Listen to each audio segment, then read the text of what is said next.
રહ્યા છો વાયનન ન્યૂઝ. હવે જોઈએ અગત્યના સમાચાર.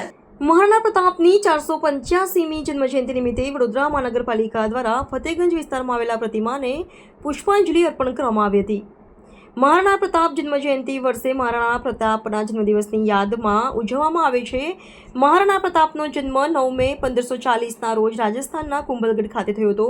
તેઓ મેવાડ રાજવંશના મહાન રાજા હતા અને પોતાના સ્વતંત્રતા સંઘર્ષ માટે જાણીતા છે. મેવાડના રાજા મહાન યોદ્ધા અને શાસકોમાં નાયક મહારાણા પ્રતાપનો જન્મ 9 મે 1540ના રોજ રાજસ્થાનના કુંભલગઢમાં થયો હતો. 9મી મેના રોજ દેશભરમાં મહાન રાજા મહારાણા પ્રતાપની જન્મજયંતિની ઉજવણી કરવામાં આવે છે.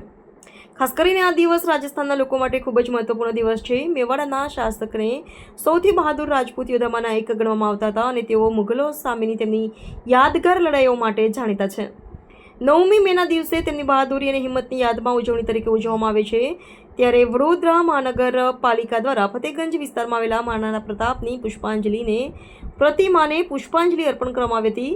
આ કાર્યક્રમમાં વડોદરાના પ્રથમ નાગરિક મેયર પિંકીબેન સોની, સ્થાયી સમિતિના ચેરમેન ચિરાગ બારોટ, પૂર્વ મેયર નિલેશ રાઠોડ, કેયુર રોકડિયા સાથે સ્થાનિક નગરસેવકો ઉપસ્થિત થયા હતા. મેવાડના મહાન દેશભક્ત શક્તિશાળી રાજવી અને જેમનો જન્મ 9મી મે અને 1540ના રોજ થયો હતો.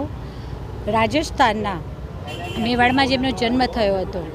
મુગલોની સામે નહીં ઝૂકવાની મેવાડના સિસોદિયા વંશની પ્રતિજ્ઞાને તેમણે અનેક કષ્ટો વેઠી અને પાળી હતી. તેમને અને તેમના વંશજોએ પાળી હતી. ગૌરક્ષા, નારી રક્ષા, મંદિર રક્ષા, ધર્મ રક્ષા અને ભારતીય સંસ્કૃતિની રક્ષા કરનાર એવા સુરવીર રાજવીર અને સાથે તેમના દ્વારા મેવાડના સુરવીર અને શક્તિશાળી એવા મહારાણા પ્રતાપજી અને તેમના જન્મજયંતિના અવસર પર વડોદરાના સયાજી બાગની સામે નરહરી હોસ્પિટલની સામે આવેલા તેમની પ્રતિમા કે જે આદરણીય વડાપ્રધાન શ્રી નરેન્દ્રભાઈ મોદીજી દ્વારા જે પ્રતિમાનું અનાવરણ કરવામાં આવ્યું હતું તે સ્થળે પ્રતિવર્ષ વડોદરા મહાનગરપાલિકા દ્વારા તેમની પ્રતિમાને પુષ્પાંજલિ અર્પણ કરવાના કાર્યક્રમનું આયોજન થતું હોય છે. જેમાં મહાનગરપાલિકાના સૌ પદાધિકારીશ્રીઓ, મારા સૌ સાથી સભાસદશ્રીઓ અને જે રાજસ્થાન અને સિસોદિયા પરિવારના અને જે મહારાણા પ્રતાપ સમિતિની રચના કરવામાં આવી છે, આ સમિતિના સૌ સભ્યશ્રીઓએ સાથે મળી અને તેમને પુષ્પાંજલિ અર્પણ કરી, હૃદયાંજલિ અર્પણ કરી.